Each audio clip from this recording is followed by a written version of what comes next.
I don't know. My plan for this video is to explain by going step by step through the flowchart above why humans behaving as a civilization is always an environmentally destructive thing, and why, therefore, all of the plans that we have to save ourselves, save the planet, whatever, are actually just basically more of the same, and therefore the destruction is going to continue, and we are going to continue down this self-destructive trajectory. Fun. It's an idea that I've covered in my other videos, but I figure you can't say it enough. And so maybe you're new coming across this. If so, after watching it, you might want to check out the playlist that is at the top of my channel. But also, if you're already familiar with this idea, maybe there'll be some new concepts that I drop in here that are thought-provoking. And the reason I'm going to use the phrase doing civilization is because I wanted to emphasize not the nouns that we usually associate with civilization. We think about the goods and services and the institutions that it provides. I want to emphasize the processes that make all of that possible. And a lot of this is going on in the background, and we take it for granted. And so this is the leftmost piece of that diagram you saw in the first slide. It begins with aggressive calorie extraction.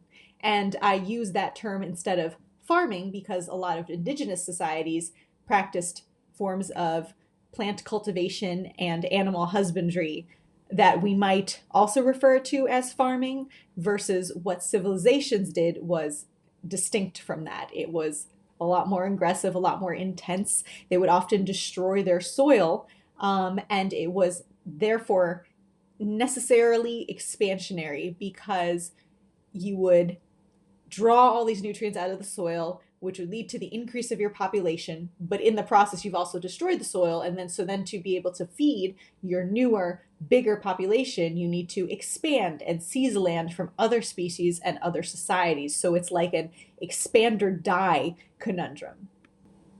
And another point I wanted to make about this is that it's not necessarily wrong to consume life. Like, all of life on this planet is just the circulation of molecules, the circulation of calories, everything eating each other, the animals eating the plants, other predators eating the prey, decomposers eating everyone's dead bodies. But what's unique about humans is they don't compete fairly.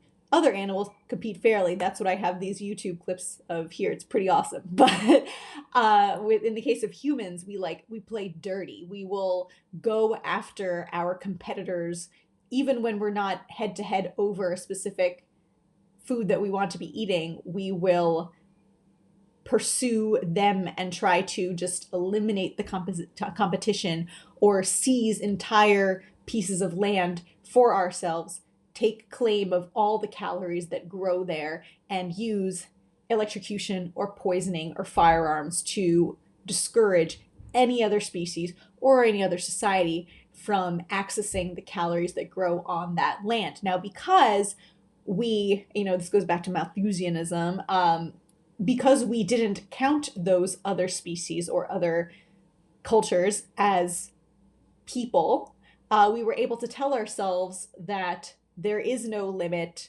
It's not a zero-sum game. Anyone who raises any kind of alarm about the limits of land's ability to support our population is overreacting.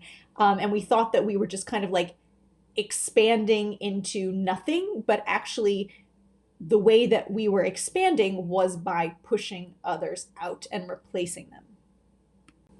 I already forgot to make a point. On that last slide, I had a picture of a bunch of valves. That's because I'm going to be making an analogy that this whole civilization thing works like some kind of facility or machine that sends resources flowing through it. And there are at least two places along this machine where you have these very significant valves where loosening them allows more of a resource to flow through, which then makes all the other things possible.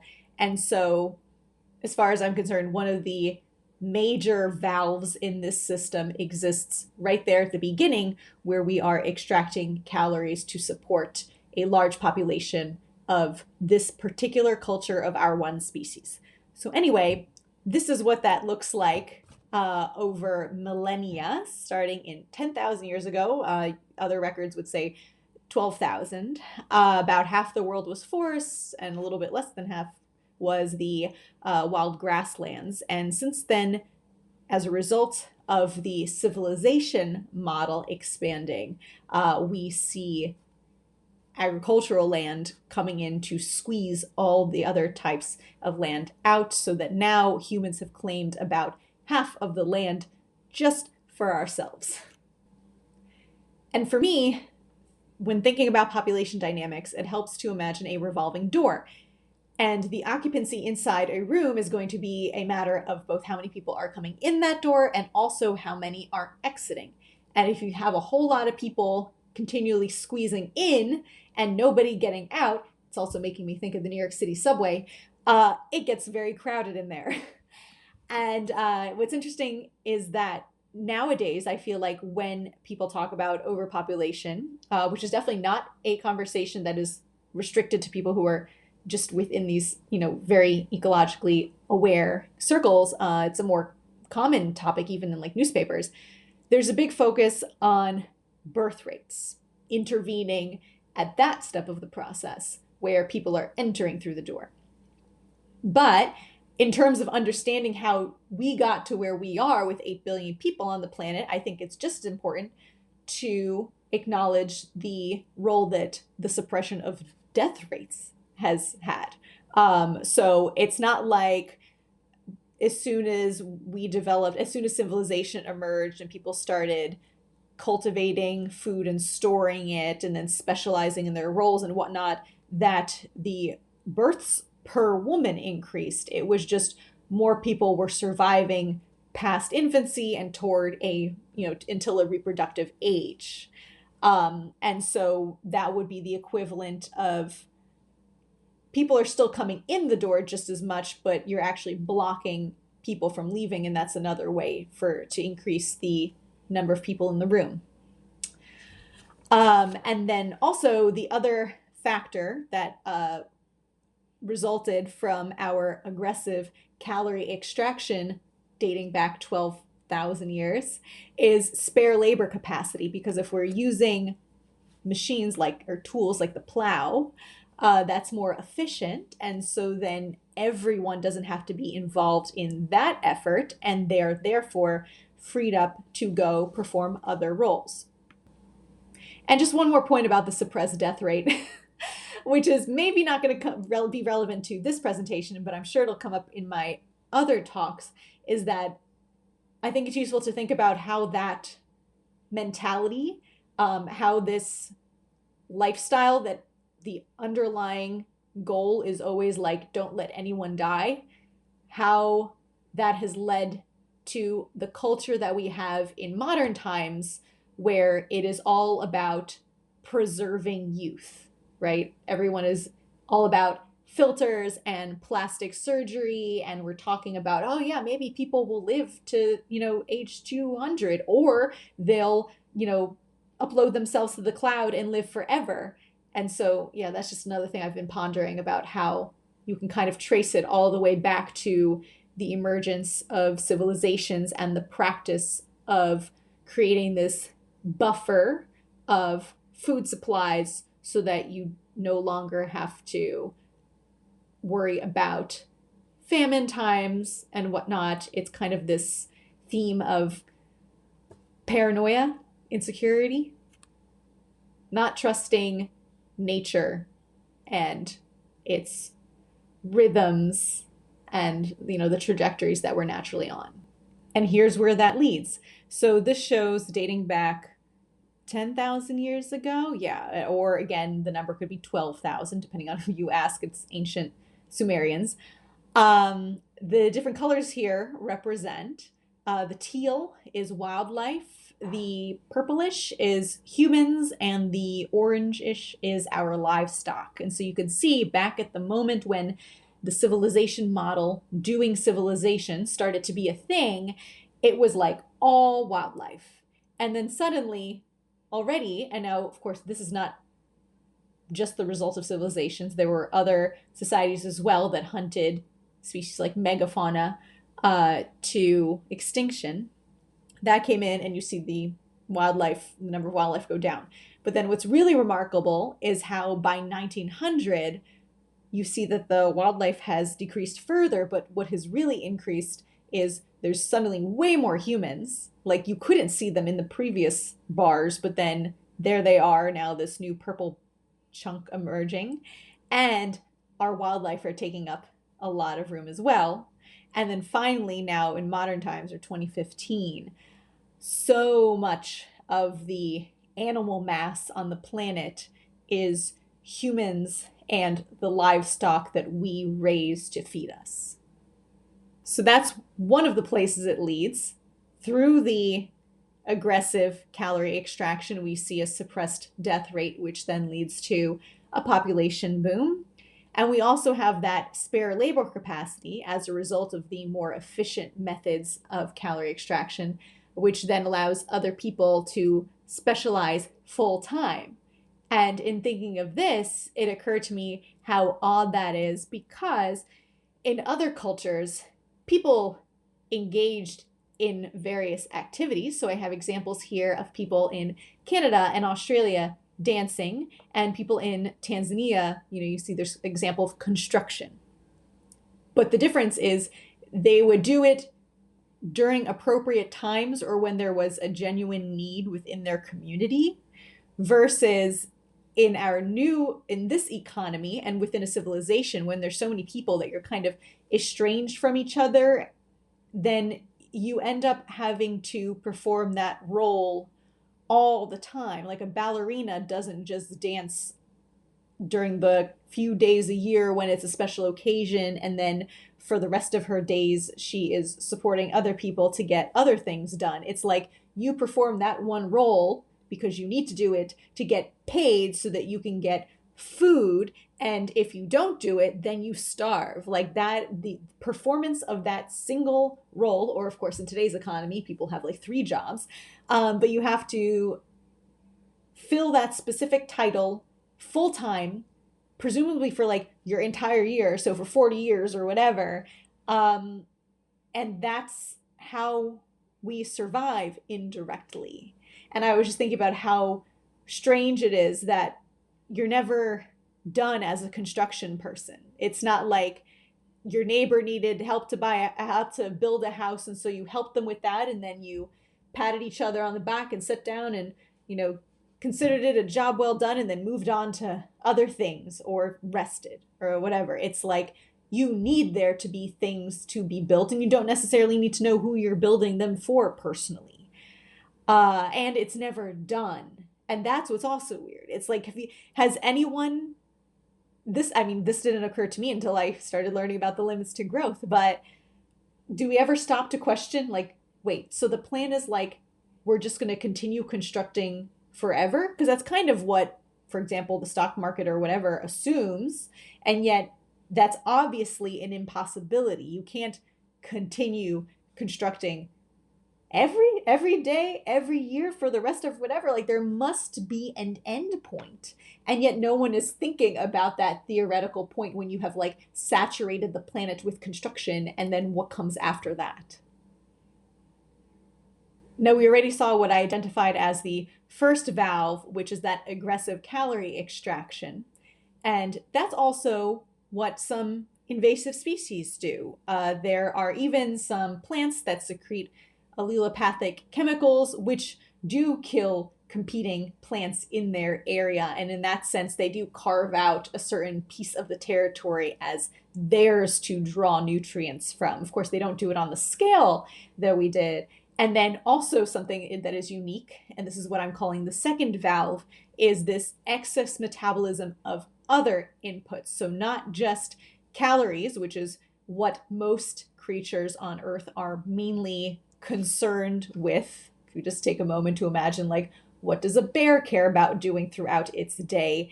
What about a butterfly, right? They're all just out there trying to find food and then reproduce and rest. But we're involved in extracting a ton of other forms of material from our environment. And that's possible because of how many people we have and the fact that so many of them are not purely involved in seeking food.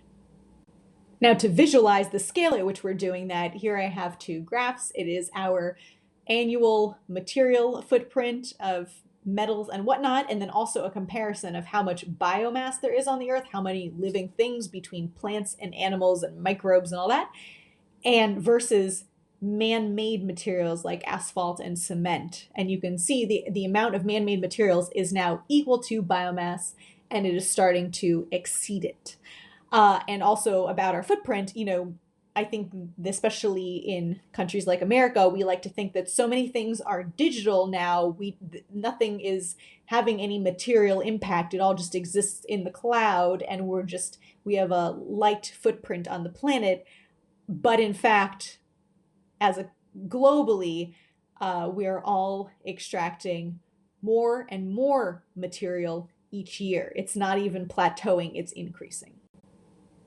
And that's just a point that I want to emphasize more, is that this excessive metabolism of other inputs is what makes a lot of the things that we associate with civilization possible, including the things that aren't tangible, the things that I can't like hold in my hand or touch in any way. So it's not just all of the products, and there are a lot of products, and I feel like more and more in the news now, and when we're aware of how much fast fashion piles up in landfills, and you can see this shipping yard here, how many things are just circling the planet, all this junk that we buy to use once on Halloween or something, right? But also the infrastructure.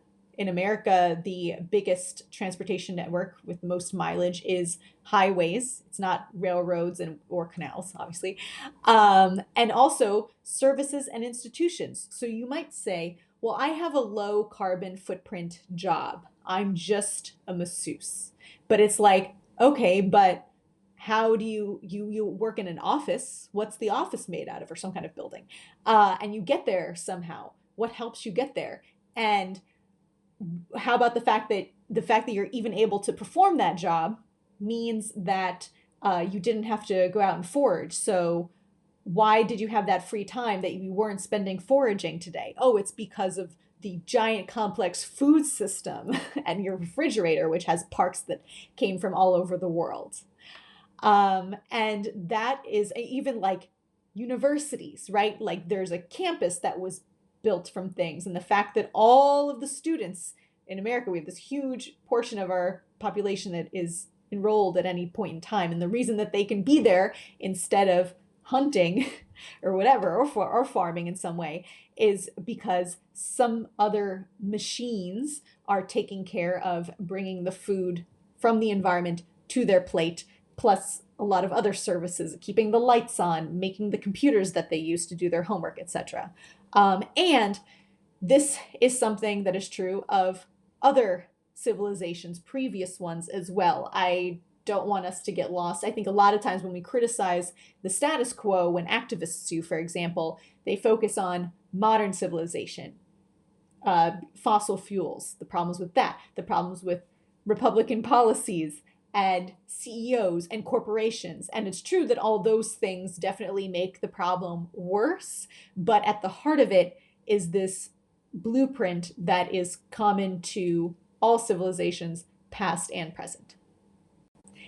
And there's a feedback loop that exacerbates the situation, because the products and institutions and infrastructure and services that we associate with civilization both require and facilitate that we continue to extract more materials, and they also help to suppress the death rate, which means that there's more people, which means there's more people performing these roles and participating in supporting extraction. So, for example, the more hospitals we build, material civilization, the more of those we have, the more lives we're saving, which means the more people who are then able to go work in mines to extract more lithium, and then that powers more cars, and because we have more it's this whole loop of complexity, and it builds on itself. Or AI, that's one where you can see the dual direction of the requirement and the facilitation. So for AI to run, it requires a lot of energy, and that energy, well, first of all, the information is stored in databases, data centers, and it burns a lot of energy, and which requires, even if you're using clean energy, you still need equipment erected and power cables and all that kind of stuff. So the AI demands materials, but also companies are now using AI to identify where new deposits of certain resources might exist. And so therefore it also helps us to extract more. And so it's, again, this loop of it requires more, but then it actually helps us to extract more, which then leads it to grow and acquire even more. But then that's okay, because it's leading us to more of what we need to help it to grow more. It's wild. Now it's starting to look like the Super Bowl. So what I have here is the diagram that I had been going through piece by piece all together now. And then on top of that, I've layered some of the problematic consequences. And that's the stuff that's in red. So the process, the arrows show you the consequences that it leads to. And then the gray arrows show you that the consequences act back upon the strategy. So first, like I have noted here, we have one planet to work with, and we are quickly exhausting it. It has sources and sinks. So sources are where resources come from. Sinks are where the things that we would consider waste goes. Of course, if you're thinking of this circularly, like nothing is really waste. It just, things go into one end of a thing, they come out the other end, but then they actually go into a different process and come out. And so what is a resource and what is waste depends on what role something plays in the food web or what perspective you're thinking from. Anyway, the reason that we run into problems, and I've described this as a self-terminating metabolism, because if you were to assign some alien to come up with a design for a species whose way of life automatically self-destructs, where the self-annihilation is built into the design, this is what it would look like.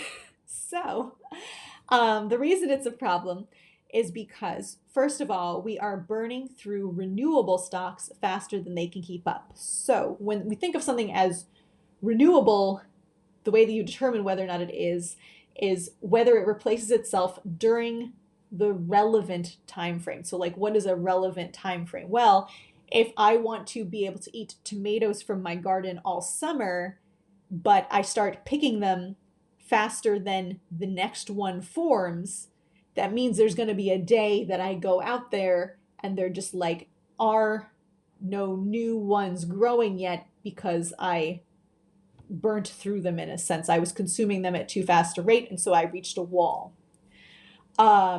There's also non-renewable resources. So those are ones where, at least on any time scale that we're thinking of, they aren't going to reform. So like certain rocks reform over hundreds of millions of years or whatever, but for our purposes, for our uses, the question that we're asking is it going to renew itself? Is it going to grow back or form again in the next few years or decades or maybe a century?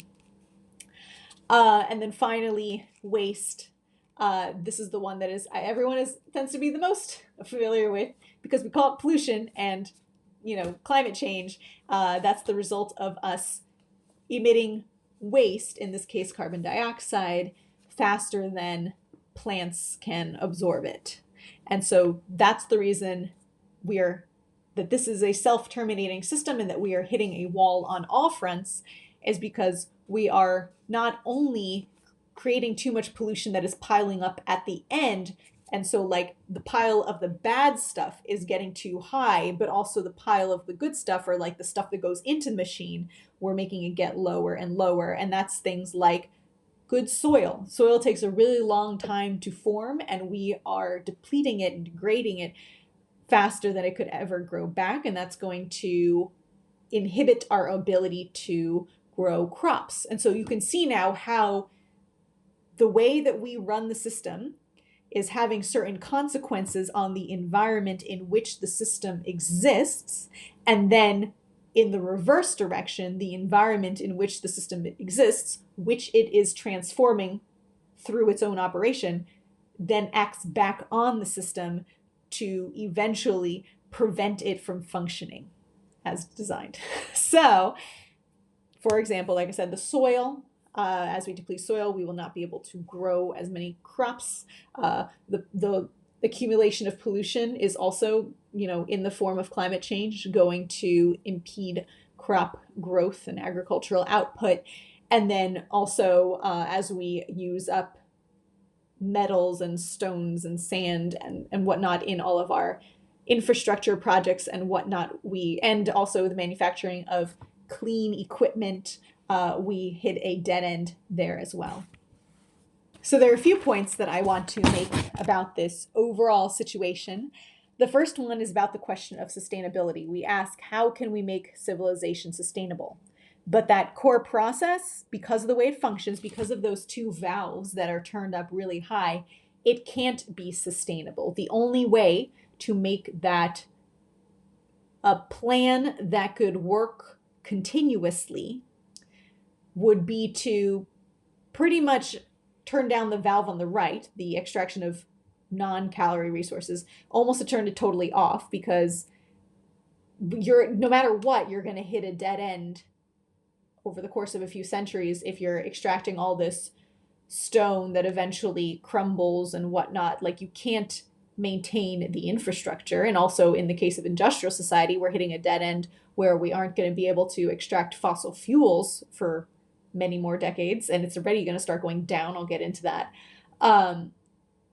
And probably more importantly, we would have to really tone down the aggressive calorie extraction. Like, we would have to be much more gentle about how we extract calories, and that would turn that valve so tight and cut off so much of the flow of resources that everything else down the pipe wouldn't even exist, wouldn't be possible. And so it would almost be like saying, I want to give me a knife that doesn't cut. Like, that's its essence. So a knife that doesn't cut isn't a knife anymore. And don't get tricky with me on this. Like, just work with the metaphor, okay? And so in the same way, saying I want a civilization that can potentially continue and that doesn't destroy its environment and that, doesn't ensure its own end, that wouldn't be a civilization anymore. It wouldn't look anything like it. So onto this question of sustainability as well. I think we often ask, is it sustainable or not? But really, it's not a yes or no question for anything. It should always be the better question to be asking is, how long is it sustainable? So even you could think in terms of, if I'm running on a treadmill and I have the speed turned up really high, and you would ask, is this pace sustainable for you? Well, in between heavy breathing, I would say, well, for how long? Do you need me to keep it up for a minute? Because then, yes, it is sustainable. Are you asking if I can keep it up for an hour? No, not sustainable. And that is the case for a lot of the processes and activities that we engage in as individuals, as all organisms. Ask any organism, how long can it continue to, how long can a termite keep eating the inside of a tree? Is that sustainable? Well, they can probably keep it up for a few weeks, right? So we need to be thinking not in terms of yes and no, but instead of it's a how long question.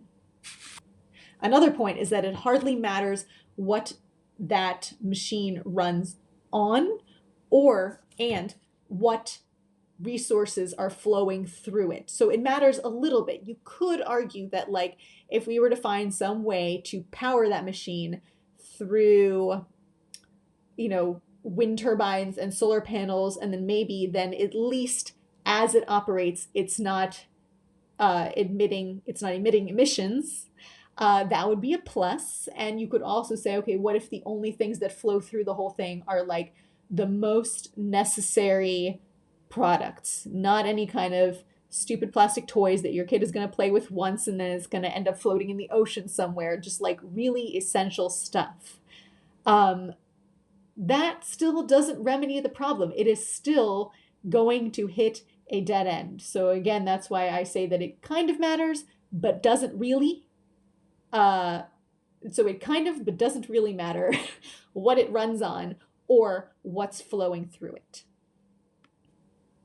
And a final point about that is that I think that if it had been a different species, if it hadn't been us, if Homo sapiens had sat back and watched as some other species developed this method of meeting its survival needs in a very indirect and complex way, we would have been horrified to witness this over the past 12,000 years.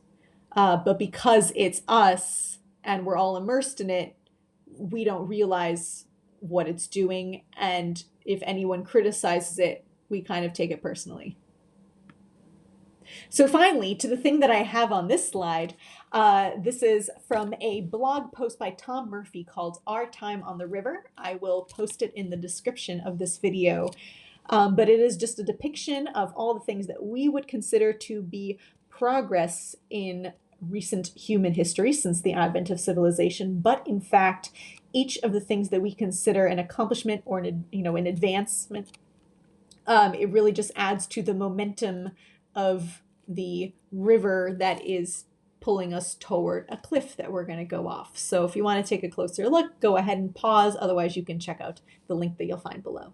Since I'm recording this at the end of 2024, I figure we can look back at some headlines from this year to understand how bad the situation already is. So starting with this one, humanity is on the verge of shattering Earth's limits, say experts in biodiversity warning.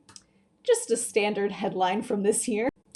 As a result of changes to the hydrological cycle, by 2050, half of the world's food supply will be threatened. But the food situation is already starting to get in trouble in certain places, so the UN food chief has declared that the poorest areas have 0 harvests left. The Amazon, the rainforest, is just all on fire. Speaking of ecosystems doing things they're not supposed to, the Antarctica was 50 degrees hotter than it was supposed to be at one point this year. The Atlantic Ocean is heating up, and this article says that this chart of ocean temperatures should really scare you. In the past year, land-based vegetation didn't absorb our excess CO2 as it usually does.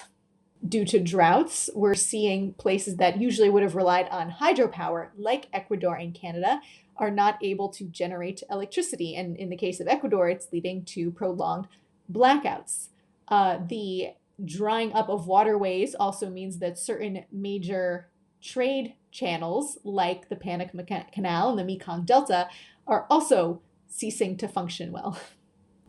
So if that previous one was about how drought itself, the absence of water, can interrupt the generation of electricity and trade, here we see how related factors like heat and wildfires can also and have interrupted communications in different parts of North America in this case.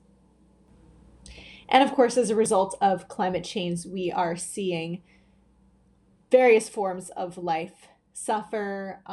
There have been human deaths. This is just one example. This year during the Hajj, 1,300 people died of the heat. And then also to acknowledge the suffering of non-humans. And this is just, again, one case amid many.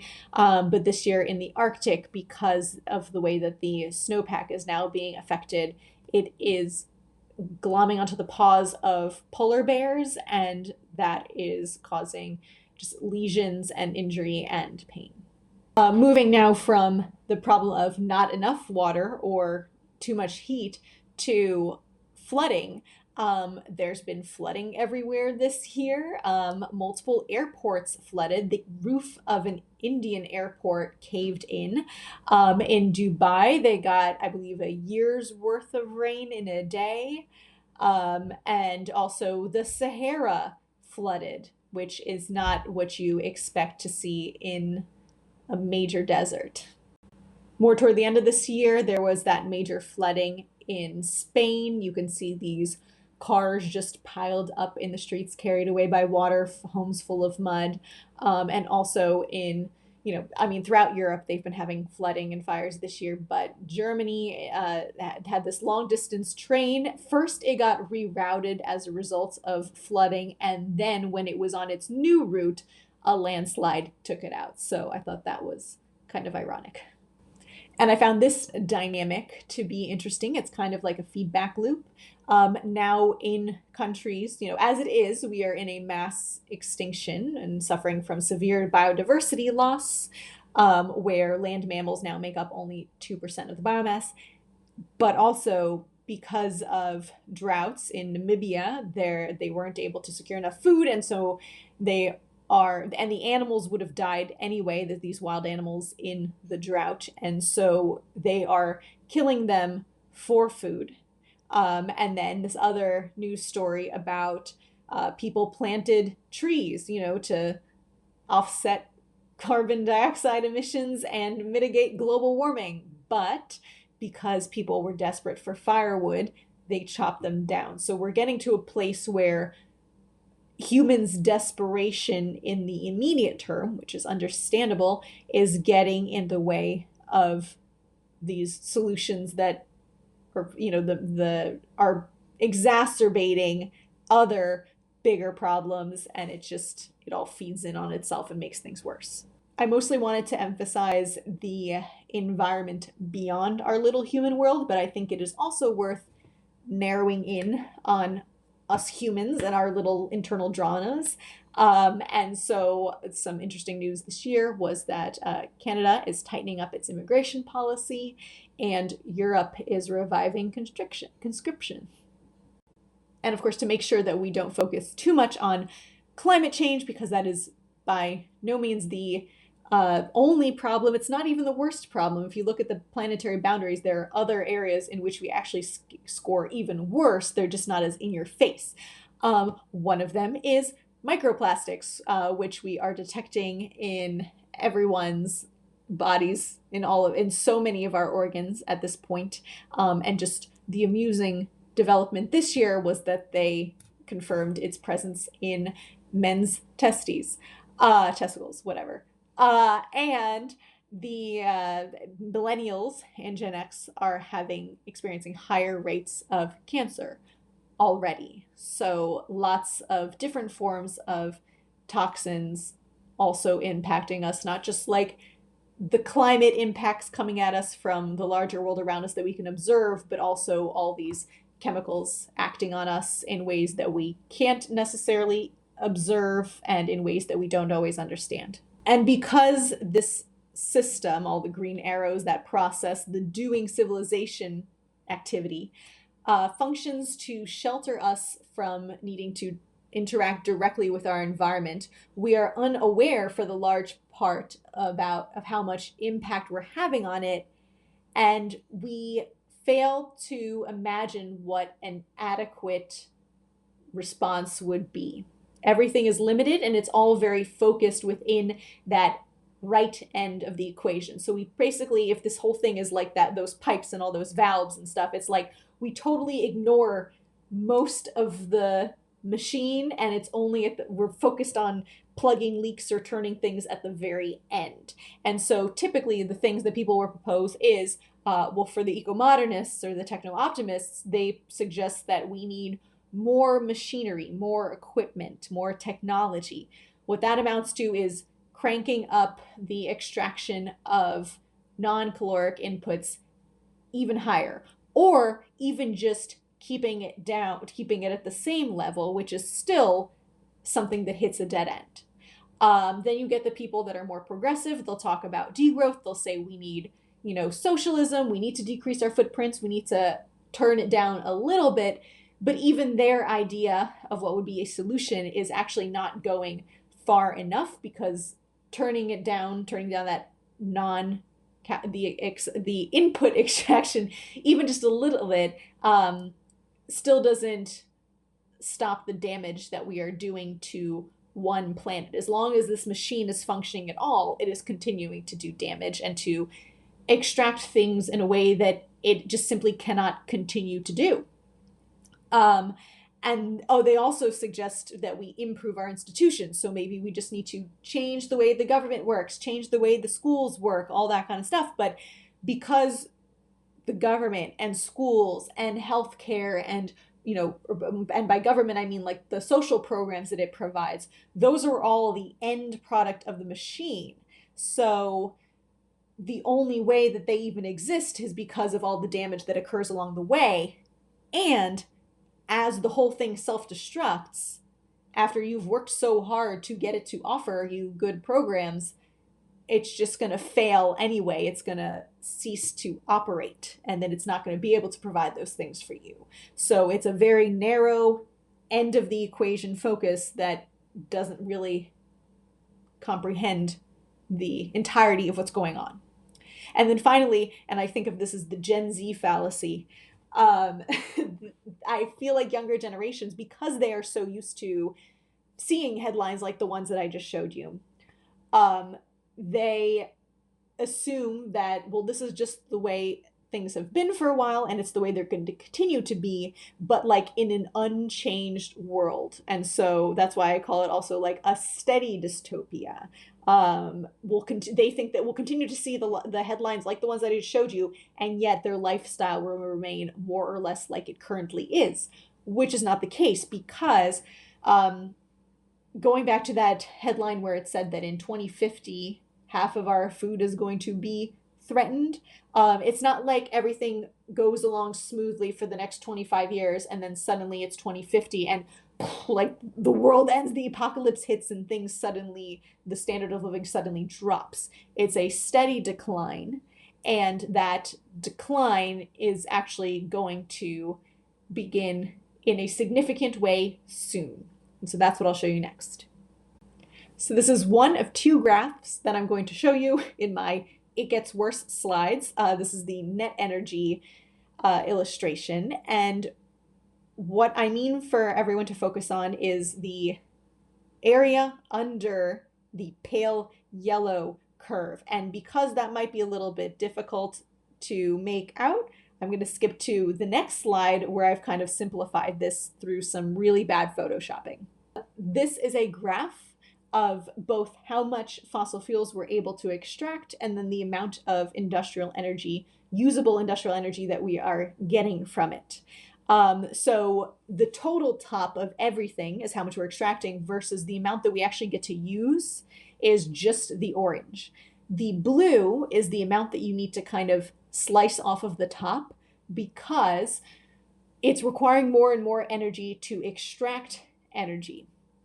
Because we're having to construct these giant rigs out on the ocean or drill really deep and frack and stuff. So that's the process of extracting energy is itself consuming energy. So you have to subtract that out. Once you've burnt the energy that you need, once you've burnt the fuel that you need to obtain more fuel, the amount that you actually then get to use in like the economy that everyone experiences. And so, most of the important stuff runs on diesel. So for trucking, food, or any types of products, for doing any kind of like heavy machinery work, so construction and whatnot, that's all the orange. And we can see here that around 2025 to 2030 is when that actually starts to plateau. So we are entering that era now where so far what we consider to be normal, and we don't realize this, but what our version of normal is expanding, the orange portion growing.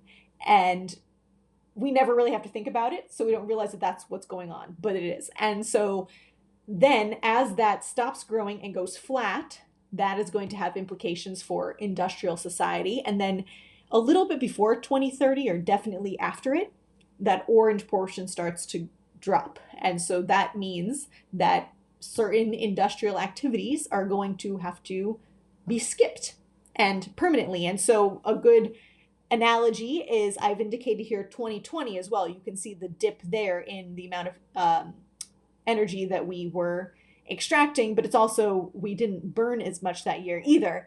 And we all know what that felt like, right? A lot of things, Disneyland closed down and stuff like that. And you couldn't get goods as easily shipped to you. There were delays and stuff. And so that is what the beginning of this might feel like. Of course, unemployment as well, because if the factories are dark, can't get a job at them.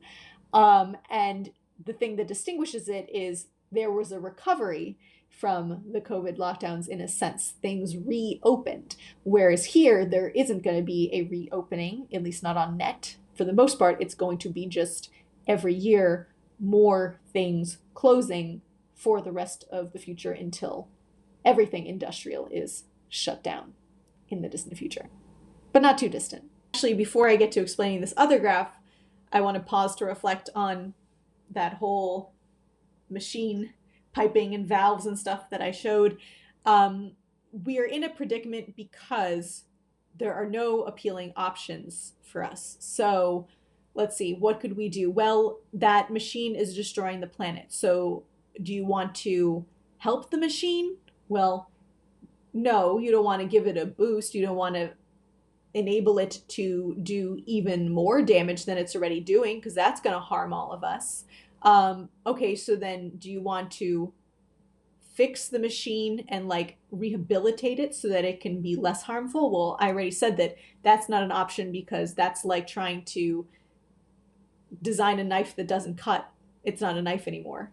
Or you could try to shut down the machine. It would be very hard to stop all of civilization now that it's global. No one's even been able to stop a civilization when it was regional. And that's because that whole process, the aggressive calorie extraction, as well as the excessive resource extraction, serves to make the civilization, it's always the biggest aggressor. And so inherently it's the hardest competitor or adversary to go up against. But even if you were to try, well, that would also be kind of shooting yourself in the foot, because that's the thing that we all rely on to survive at this point, since none of us knows how to meet our basic needs without the assistance of the machine. So that's why none of us are actually, or would be willing to kind of like do what it takes to stop the machine from enacting destruction, because that would mean depriving ourselves of the thing that we rely on. And that's why we're kind of, our hands are tied in this sense. And yet, ironically, it is destroying itself anyway. So life without the machine is something that we should be anticipating and preparing for, or at least getting used to the idea of. And so finally, that brings me to this last graph. So it shows a few things here. The purple line is resources, it goes down. The orange line is pollution, it goes up. And this is what this is showing as a trajectory, the most likely trajectory that we are on. And this is called the limits to growth graph. I talk more about it in my video number 4, as well as the links that are within the description of Post-Doom Primer number 4. But there are 3 factors then that are impacted by the depletion of resources and the accumulation of pollution. And those are, well, the first thing that we see change is agricultural output. So that is the yellow line. And we can see already that in the 2020s, it starts to plateau. And then in the 2030s, it goes into decline. I should mention that this graph does not take into account climate change. So everything that you are seeing here, this things going, the crops dying, that's before you factor in climate change. That's just because of depletion of the soil and the groundwater and all that kind of stuff. So anyway, that's plateauing in the 2020s, declining in the 30s. And then shortly thereafter, you see industrial output plateauing pretty quickly around 2040, already starting to go down in the 2040s. Who knows if we'll actually achieve that with everything else going on already in the 2020s and 2030s. I would say that's an optimistic projection at this point. But then the third thing that we see peak and then enter decline is the population. This is predicting that that'll happen around 2040 when we start seeing, going back to that analogy of the revolving door, the people exiting the room. There's going to be a higher number of people exiting the room than entering it. And that's all I have for you today. If this has piqued your interest, you can check out my other videos in my A Post-Doom Primer series, which is a lengthier exploration of these topics, and I'm going to make sure that it pops up right here.